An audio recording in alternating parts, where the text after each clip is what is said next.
الفتره اللي فاتت البنزين زاد والشركات ما زودتش، وناس تقول لك العيب في اوبر، وناس تقول لك العيب في اندرايفر عامله ثغره، وناس تقول لك العيب في ديدي، وناس تقول لك العيب في الكباتن. طب احنا عاوزين نعرف العيب في مين؟ المشكله كلها ان احنا شغالين مع كذا شركه، مثلا زي اوبر اعلى سعر في الشركات دي كلها بس نسبتها عاليه. تيجي بعد كده الاندرايفر دي بتحط اقل سعر وبتقول للعميل لو انت عاوز تقلل قلل براحتك.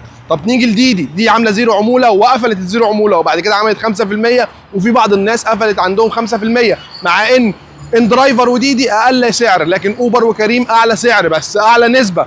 طب المشكله عند مين؟ الشركات دي زي ما قلت لك قبل كده بالنسبه لها احنا عباره عن سيستم، بيشوفونا من خلال السيستم بيقول ان في شغل والدنيا شغاله وزي الفل يبقى خلاص قلل الاسعار، السيستم بيقول ان الكباتن قليله والشغل قليل يبقى خلاص زود الاسعار. فهي الفكره كلها ان الشركه بالنسبه لها شغلها شغال ومفيش اي مشكله ولا اي حاجه خالص. المشكله فين بقى؟ المشكله عند الكباتن اللي بتقبل اي رحله وخلاص، بيروح اي مكان بيقبل اي كيلوات، ما بيحسبش اي حاجه، ما بيدورش على بنزين ولا زيت ولا صيانه ولا اي حاجه خالص. اضيف الى معلوماتك ان الشركات دي مش شغاله في القاهره واسكندريه بس، لا شغاله في اغلب المحافظات، ولغايه النهارده اندرايفر بتبدا عندهم الرحله ب 15 جنيه، فتخيل ان بدايه الرحله اقل من لتر البنزين، فينزل القاهره يبدا يشتغل يلاقي الكيلو ب 3 جنيه وب 4 جنيه، وعندهم هناك الكيلو ب 2 جنيه، فيعمل ايه الراجل؟ ينزل يشتغل وينضم الى فرقه الخطيفه وياخدوا رحلات بدون علم ان هم رايحين فين ولا جايين منين ولا الكيلو محسوب بكام ولا اي حاجه خالص. فالشركات مبسوطه بالناس دي، والشركات بتدعم الناس دي وبتديهم رحلات اكتر. ليه؟ بيقبلوا باقل سعر، لكن انت بتقعد تبص بقى الكيلو بكام والرحله رايحه فين وجايه منين والكلام ده، فانت بالنسبه للشركات دي عبء. فهم بيعملوا ايه؟ بيكتروا من الكباتن. تخيل لغايه دلوقتي ديدي واوبر بتدي اي حد يدخل واحد جديد تديله بونص او تديله زي مكافاه ان هو دخل حد جديد، مع ان اللي بيدخل جديد ده بيكون عبء عليك وعبء على الشغلانه، وهو مش فاهم اي حاجه ويبقى باقل سعر، وهو بعد ما يفوق وعربيته تبوظ والدنيا تخرب معاه يبدا يقول لك ده انا صح، ده انا كنت غلطان، ده الحكايه، ده الروايه. بعد ايه؟ بعد فوات الاوان، بعد الشركات ما كانت على قفاك عيش بالهبل. يعني اوبر واندرايفر وديدي فيها كباتن ما لهمش حصر، وثلاث ارباع الكباتن دي مش شغاله، او ثلاث ارباع الكباتن دي لقوا ان الموضوع بالنسبه لهم صعب، او هم مش عارفين يشتغلوا، مش عارفين يصينوا العربيه، مش عارفين يعملوا اي حاجه.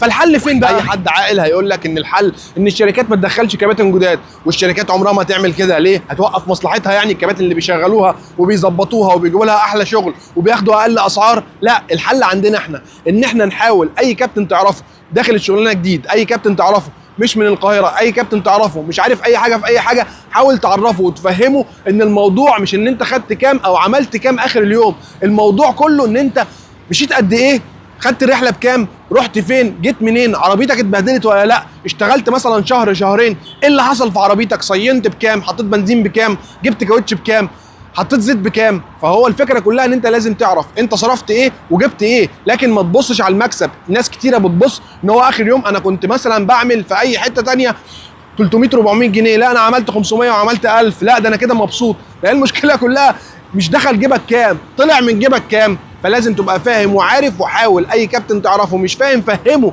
ضيع من وقتك شويه وانت قاعد على القهوه، حد تعرفه ساكن جنبك، حد من صحابك، حد من شلتك، فهمه وعرفه، وما تخليش فريق الخطيفه يكبر، عشان الخطيفه دول اخرهم كده كده هيوقفوا غصب عنهم مش بمزاجهم، عشان خاطر عربياتهم هتبوظ ومش هيعرفوا يصلحوها.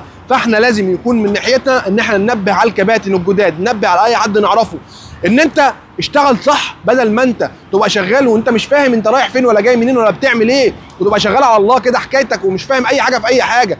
فلازم من ناحيتنا احنا ننبه على الكباتن ونحاول نعمل جبهه كويسه ونقف مع بعض قدام الشركات، عشان خاطر نرغم الشركات ان هي غصب عنها تعدل الاسعار وما تدخلش كباتن جديده وتعمل لنا حاجات كتيره قوي، لينا مطالب كتيره عند الشركات.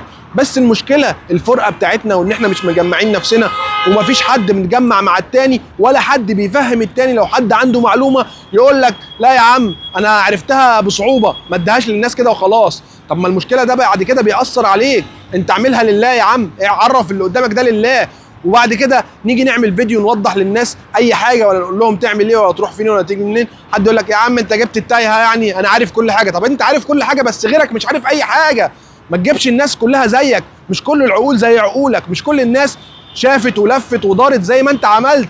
فانت لازم تبقى عامل حساب الناس اللي مش عارفه، انت عارف. طب في حد مش عارف، بس اهم حاجه بقى لو عجبك الفيديو اشترك في القناه وفعل زر الجرس عشان يوصلك مننا كل جديد، وما تنساش الاشتراك في جروب التليجرام، هسيب لك اللينك تحت الفيديو، واي حد عنده اي مشكله يبعتها لنا.